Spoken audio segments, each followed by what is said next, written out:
Hi, എല്ലാവർക്കും നമസ്കാരം. ഇന്ന് സ്മാർട്ട് ഫോണൊക്കെ ഉപയോഗിക്കുന്ന ഏറ്റവും കൂടുതൽ ആളുകൾ അവർ വിഷമിക്കുന്ന ഒരു കാര്യമാണ്, അല്ലെങ്കിൽ ഫേസ് ചെയ്യുന്ന ഏറ്റവും വലിയൊരു പ്രോബ്ലമാണ് നമ്മുടെ ഫോണിനകത്തെ മൊബൈൽ ഡാറ്റ വളരെ പെട്ടെന്ന് തീർന്നു പോകും. ഇപ്പം യൂട്യൂബൊക്കെ എടുത്തിട്ട് ഒരു 2 വീഡിയോ കാണുമ്പം, അല്ലെങ്കിൽ ഫേസ്ബുക്കൊക്കെ എടുത്തിട്ട് ഒരു 2 വീഡിയോ കാണുമ്പോൾ തന്നെ അന്നത്തെ ദിവസത്തെ നെറ്റ് തീർന്നു പോവുകയും ചെയ്യും. പിന്നെ നമ്മൾ വിഷമിച്ചിരിക്കുകയാണ്, അടുത്ത ദിവസത്തിന് വേണ്ടിയിട്ട് നെറ്റ് കിട്ടാനായിട്ട് വെയിറ്റ് ചെയ്തിരിക്കുകയാണ് ചെയ്യുന്നത്. അപ്പോൾ അങ്ങനെയുള്ളവർക്ക് വേണ്ടിയിട്ട്, അതായത് നമ്മളുടെ മൊബൈൽ ഫോണിനകത്തെ ഡേറ്റ നമുക്ക് എങ്ങനെ സേവ് ചെയ്ത് ഉപയോഗിക്കാം എന്നുള്ള കാര്യമാണ് ഈ ഒരു വീഡിയോയിലൂടെ പറയുന്നത്. അപ്പോൾ അലക്സ് ഫോർ ടെക്കിലേക്ക് വീണ്ടും സ്വാഗതം. ഇതുപോലെ യൂസ്ഫുൾ ആയിട്ടുള്ള വീഡിയോസൊക്കെ നിങ്ങൾക്ക് വീണ്ടും ലഭിക്കാനായിട്ട് നമ്മുടെ ചാനലും കൂടെ സബ്സ്ക്രൈബ് ചെയ്യാം.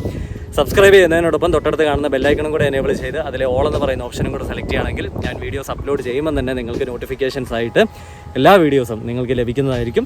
അപ്പോൾ നമുക്ക് ഇന്നത്തെ കണ്ടന്റിലോട്ട് പോകാം. പ്രധാനമായിട്ടും യൂട്യൂബ്, ഫേസ്ബുക്ക് ഈ 2 ആപ്ലിക്കേഷൻസ് ഉപയോഗിക്കുമ്പോഴത്തേക്കിനാണ് ഒരുപാട് നെറ്റ് നമുക്ക് പെട്ടെന്ന് തീർന്നു പോകുന്നത്. അപ്പോൾ യൂട്യൂബിനകത്ത് നിങ്ങൾ വീഡിയോസ് കാണാൻ ഉപയോഗിക്കുന്ന യൂട്യൂബിനകത്ത് ഡാറ്റ സേവ് ചെയ്യാനായിട്ടുള്ള ഒരു ട്രിക്ക് ഞാൻ പറഞ്ഞുതരാം.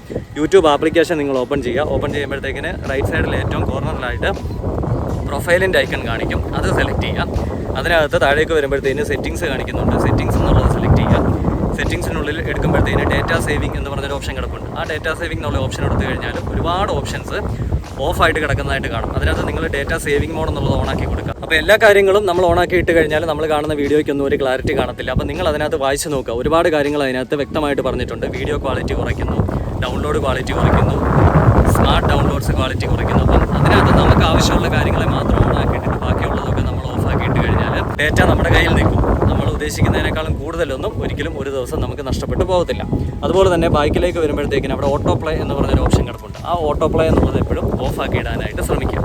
ഇനി നമുക്ക് ഫേസ്ബുക്കിലേക്ക് വരാം.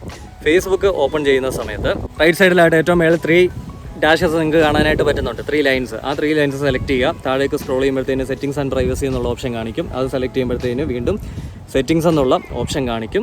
അതിനകത്ത് താഴേക്ക് വരുമ്പോഴേക്കും മീഡിയ എന്ന് പറഞ്ഞൊരു ഓപ്ഷൻ കാണിക്കുന്നുണ്ട്, അത് സെലക്ട് ചെയ്യുക. അപ്പോൾ അതിനകത്ത് ഡേറ്റ സേവർ എന്ന് പറഞ്ഞിട്ടൊരു ബോക്സ് നിങ്ങൾക്ക് കാണാനായിട്ട് പറ്റും. അപ്പോൾ ആ ബോക്സ് എന്ത് ചെയ്യുക, നിങ്ങളൊന്ന് ടിക്ക് മാർക്ക് ഇട്ട് കൊടുക്കുക.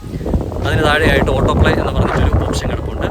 അവിടെ ഓട്ടോ പ്ലേ ആകുന്ന എന്തെങ്കിലും ഒരു ബോക്സ് ടിക്ക് മാർക്ക് ഇട്ട് കൊടുത്തിട്ടുണ്ടെങ്കിൽ നിങ്ങൾ എന്ത് ചെയ്യുക, അതിനെ ഓഫ് ചെയ്തെടുക്കുക. അപ്പോൾ നമ്മൾ ഈ ഫേസ്ബുക്കൊക്കെ സ്ക്രോൾ ചെയ്യുന്ന സമയത്ത് ഓട്ടോമാറ്റിക്കായിട്ട് വീഡിയോസ് പ്ലേ ആകുന്നത് നമുക്ക് ഒഴിവാക്കാൻ പറ്റും. നമുക്ക് കാണേണ്ട വീഡിയോസ് മാത്രം എന്ത് ചെയ്യുക, നമ്മൾ പ്രസ് ചെയ്തിട്ട് നമ്മൾ കാണാനായിട്ട് ശ്രമിക്കുക. അപ്പോൾ ഈ രീതിയിൽ യൂട്യൂബും ഫേസ്ബുക്കും ഉപയോഗിക്കുന്ന സമയത്ത് നിങ്ങൾക്ക് ഡേറ്റ സേവ് ചെയ്യാനായിട്ട് സാധിക്കും. അപ്പം ഈ ഒരു കാര്യം ഇതുവരെ ചെയ്തിട്ടില്ലാത്തവർ ഇതൊന്ന് ചെയ്തിട്ട് നിങ്ങൾ ട്രൈ ചെയ്ത് നോക്കുക. നിങ്ങൾക്ക് ഒരുപാട് ഇമ്പ്രൂവ്മെൻറ്റ്സ് കാണാനായിട്ട് സാധിക്കുന്നതായിരിക്കും. അപ്പോൾ ഇതുപോലെയുള്ള വീഡിയോസ് വീണ്ടും ലഭിക്കാനായിട്ട് സപ്പോർട്ട് ചെയ്യുക. പുതിയൊരു വീഡിയോയുമായിട്ട് നമുക്ക് വീണ്ടും കാണാം.